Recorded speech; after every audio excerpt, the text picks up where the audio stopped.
Bismillahirrahmanirrahim. Assalamualaikum warahmatullahi wabarakatuh. Alhamdulillahirabbil alamin. Salamun ala anbiya'i wal mursalin sayyidina wa maulana Muhammadin wa ala alihi wa sahbihi ajmain. Amma ba'du. Alhamdulillah, segala puji dan syukur kita haturkan kepada Allah Subhanahu wa taala. Berkat rahmat karunia-Nya, hidayahnya, kita dipertemukan kembali di bulan yang mulai ini dalam keadaan sehat walafiat. Tidak lupa pula salawat serta salam kita haturkan kepada junjungan Nabi besar kita Muhammad sallallahu alaihi wasallam beserta sahabat-sahabat beliau, pengikut-pengikut beliau dan juga istri-istri beliau yang senantiasa istiqomah hingga akhir zaman. Amin Allahumma amin. Ayah dan bunda Ananda Soleh dan Soleha yang dirahmati Allah Subhanahu wa taala, izinkan saya di kesempatan hari ini menyampaikan kultum yang bertemakan konsep rendah hati dalam Al-Quran dan Al-Hadis. Apa itu konsep rendah hati dalam Al-Quran dan Hadis? Rendah hati dikenal dalam Islam yaitu dengan tawadu. Tawadu artinya merendahkan diri atau rendah hati. Dan tawadu itu sendiri merupakan sebuah akhlak dalam Islam yang tergolong ke dalam akhlak terpuji. Tawadu dalam Islam artinya seseorang menempatkan dirinya lebih rendah di hadapan Allah dan hamba-hamba Allah Subhanahu wa taala. Orang yang memiliki sikap tawadu tidak akan menyombongkan dirinya kepada siapapun dan selalu beranggapan dan memandang bahwa orang lain telah lebih hebat dari dirinya. Dan orang yang bersikap tawadu akan mau menerima setiap kebenaran dan tunduk kepada kebenaran tersebut, meskipun kebenaran itu datangnya dari seorang anak kecil atau seseorang yang dia anggap musuh ataupun orang yang lebih tua daripada dirinya. Apabila seseorang tidak dapat menerima kebenaran yang datang padanya dari seseorang yang lebih lemah darinya, maka orang tersebut dianggap menyombongkan diri kepada Allah. Karena segala kebenaran datangnya itu dari Allah yang Maha Besar atau Al-Haq.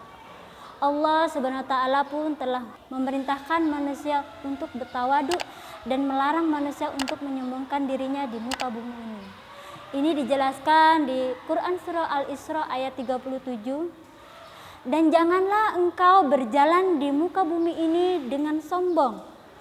Kamu sesungguhnya tidak akan dapat menembus bumi dan tidak akan mampu menjulang setinggi gunung. Seperti yang kita ketahui, segala perkara yang ada di dalam Islam pasti memiliki keutamaan dan keburukan bagi yang melakukannya. Dan dalam perkara rendah hati ini, seseorang yang melakukan atau memiliki sikap rendah hati akan mendapatkan beberapa keutamaan dari sikap rendah hati tersebut. Keutamaan dari sikap rendah hati yang pertama adalah 1. Rendah hati akan memberikan jalan menuju surga. Dalam hadis dijelaskan Rasulullah SAW bersabda, tidak akan masuk surga siapa yang dalam hatinya terdapat kesombongan walaupun hanya sebesar biji zarah. Dari hadis tersebut dapat kita ketahui bahwa orang yang rendah hati akan masuk surga, dan barang siapa yang menyombongkan dirinya walaupun hanya sedikit, maka tidak akan ada jaminan dia masuk surga. Keutamaan yang berikutnya yang kedua adalah mencegah seseorang tidak berbangga diri atau sombong. Dalam hadis disebutkan dari Iyad bin Hamar radhiyallahu anhu, Rasulullah SAW bersabda, dan Allah mewahyukan kepadaku agar kalian saling merendahkan diri, agar tidak ada seorang pun yang berbangga diri pada yang lain dan agar tidak seorang pun berlaku zalim pada yang lain. Hadis riwayat Muslim. Dalam hadis tersebut dikatakan bahwa Allah mewahyukan kepada Rasulullah agar manusia saling merendahkan dirinya agar terhindar dari sikap sombong atau berbangga diri. Ayah dan bunda Ananda Soleh dan Soleha yang Ustazah sayangi, keutamaan yang ketiga adalah Allah akan mengangkat derajat orang yang merendahkan dirinya. Dalam hadis disebutkan dari Abu Hurairah radhiyallahu anhu, Rasulullah SAW bersabda, sedekah itu tidak akan mengurangi harta. Tidak ada orang yang memberi maaf kepada orang lain melainkan Allah akan menambah kemuliaannya. Dan tidak ada orang yang merendahkan diri karena Allah, melainkan Allah akan mengangkat derajatnya. Hadis riwayat Muslim. Dari hadis tersebut dapat kita ketahui bahwasanya Allah Subhanahu wa taala akan menambah kemuliaan kepada orang yang memaafkan orang lain, dan Allah pun akan mengangkat derajat orang yang merendahkan dirinya dan tidak menyombongkan dirinya di hadapan Allah maupun hamba-hambanya. Keutamaan yang berikutnya, yang keempat adalah disegani dan dihormati orang lain.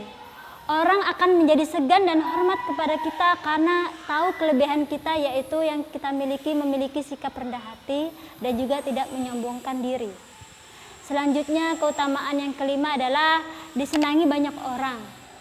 Orang-orang akan lebih senang kepada kita karena orang mengerti kita memiliki sikap rendah hati, dan kita juga akan selalu menjadi kebanggaan teman-teman kita bahwasanya kita tidak mengikuti urusan orang lain ataupun menyombongkan diri kita kepada orang lain. Apalagi keutamaan-keutamaan yang akan kita dapat dari rendah hati ini, keutamaan yang berikutnya ataupun yang keenam adalah memiliki banyak teman. Orang yang selalu bertawadu ataupun rendah hati bukan hanya akan disenangi oleh orang-orang di sekitarnya, tapi juga akan memiliki banyak teman, baik itu di lingkungan kerja, di lingkungan sekolah maupun di lingkungan masyarakat. Dari beberapa keutamaan tersebut, dari sikap tawadu dapat kita ketahui dengan jelas bahwasanya rendah diri maupun rendah hati memanglah sebuah perkara yang sangat dianjurkan Allah Subhanahu wa taala dan terdapat juga dalam syariat Islam. Dan sebagai muslim yang baik ataupun muslim yang taat, kita haruslah senantiasa bersikap tawadu agar termasuk ke dalam golongan yang bertakwa kepada Allah Subhanahu wa taala. Amin ya rabbal alamin. Demikianlah ayah dan bunda ataupun ananda soleh dan soleha yang di rumah dimanapun berada, telah saya sampaikan kultum konsep rendah hati dalam Al-Quran dan Al-Hadis. Mudah-mudahan dapat bermanfaat.